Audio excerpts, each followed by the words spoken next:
Guys, അപ്പോൾ ഇന്നത്തെ നമ്മുടെ പരിപാടി എന്താണെന്ന് വെച്ചാൽ ഒരു അലമാരി ഒതുക്കൽ പദ്ധതിയാണ് ഗൈസ്. അതായത് കുറച്ചധികം ദിവസമായിട്ട് പ്ലാൻ ചെയ്യുന്നുണ്ടെങ്കിലും മടി കാരണം ഇങ്ങനെ നീണ്ടു പോകുകയായിരുന്നു. ഇതിപ്പോൾ കാണുമ്പോൾ നിങ്ങൾക്ക് മനസ്സിലാവും ഞങ്ങളുടെ അലമാരി അല്ല, ഇതിൻ്റെ ഉമ്മയുടെ അലമാരി കേട്ടോ, ഫുൾ സാരി. ഇത് ഒതുക്കിയപ്പോഴാണ് ഗൈസിന് കിടക്കുന്ന ഒരുപാട് ഞങ്ങൾ പോലും കാണാത്ത സാരീസൊക്കെ ഇറങ്ങി വരുന്നുണ്ടേ. പിന്നെ അത് കഴിഞ്ഞപ്പോഴത്തേക്കും നമ്മൾ അതിൻ്റെ ഫുൾ സെക്ഷൻ ഒതുക്കിയിട്ടുണ്ടായിരുന്നു. അപ്പോൾ അതിൻ്റെ ഇടയ്ക്ക് നമുക്ക് കുറച്ച് ഡ്രസ് മെറ്റീരിയലൊക്കെ കിട്ടി. ഇത് എൻ്റെ ഉമ്മയുടെ ബ്രദർ കഴിഞ്ഞ പ്രാവശ്യം വന്നപ്പോൾ കൊണ്ടുവന്ന കേട്ടോ. അത് നമ്മൾ ഓരോന്നൊക്കെയായിട്ട് സ്റ്റിച്ച് ചെയ്തു. ഇനി ഇതൊക്കെ പതുക്കെ സ്റ്റിച്ച് ചെയ്യിക്കണം കേട്ടോ. പിന്നെ ഇത് ഫോണിൽ കാണുന്നതിനെക്കാട്ടിലും നേരിട്ടാണ് കുറച്ചും കൂടെ ഭംഗിയായിട്ടും നല്ല വർക്കൊക്കെ ആയിട്ട് നല്ല കളേഴ്സൊക്കെയാണ്.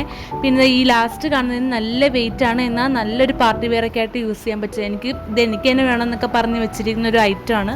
അങ്ങനെ കുറച്ചേറെ നേരത്തെ കഠിനാധ്വാനത്തിന് ശേഷം നമ്മൾ ആ അലമാരി ഫുള്ളൊന്ന് ക്ലീൻ ചെയ്തെടുത്തിട്ടുണ്ട്. പിന്നെ അടുക്കിപ്പറുക്കി എല്ലാം വെച്ച് സെറ്റാക്കി കൊടുത്തിട്ടുണ്ട്. പിന്നെ നമ്മൾ കുറച്ച് നേരം കഴിഞ്ഞ് ഒരു ഈവനിങ് കഴിഞ്ഞപ്പോഴേക്കും നമ്മൾ മലബാർ ഗോൾഡിൽ നിന്ന് പോയായിരുന്നു കേട്ടോ.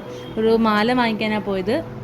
അവിടെയാണ് ഈ കഴിഞ്ഞ 4-ാം തീയതി വരെ നല്ല ഓഫറൊക്കെ ഉള്ളതുകൊണ്ട് ഗോൾഡൊക്കെ കുറച്ച് എന്താ പറയുക ഓഫർ പ്രൈസിലൊക്കെ കിട്ടിയിട്ടുണ്ടായിരുന്നു കേട്ടോ.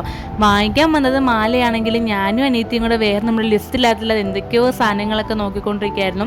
ആ തക്കത്തിന് ഉമ്മയും കൂടെ ഈ മാലയുടെ കളക്ഷൻസൊക്കെ നോക്കുന്നുണ്ടായിരുന്നു. അങ്ങനെ നമ്മളൊരു മാലയും പിന്നെ 1-2 ചെറിയ സാധനങ്ങളൊക്കെ വാങ്ങിച്ചിട്ട് വീട്ടിൽ പോയി. ഞാൻ കറക്റ്റായിട്ടൊന്നും ഇവിടുന്ന് ഷൂട്ട് ചെയ്തില്ല, വീട്ടിൽ പോയിട്ട് കാണിച്ചു തരാമെന്ന് വിചാരിച്ചു കേട്ടോ. അങ്ങനെ നമ്മൾ 3 സെക്കൻഡ് സ്റ്റഡ് മേടിച്ചിട്ടുണ്ടായിരുന്നു. ഈ കാണുന്ന ഫസ്റ്റ് ഇതാണ് സെക്കൻഡ്, പിന്നെ ഇതും നല്ല ഭംഗിയില്ലേ ഗൈസ് കാണാനായിട്ട്. പിന്നെ നമ്മൾ മേടിച്ച മാലയുടെ ഫാഷൻ ഇതാട്ടോ. പിന്നെ നമ്മൾ ലോക്കറ്റ് പഴയത് തന്നെ ആയിരുന്നു കേട്ടോ. പിന്നെ ഒരു കുഞ്ഞു മലനും മേടിച്ചു. അപ്പോൾ അത്രേ ഉള്ളൂ. ബൈ.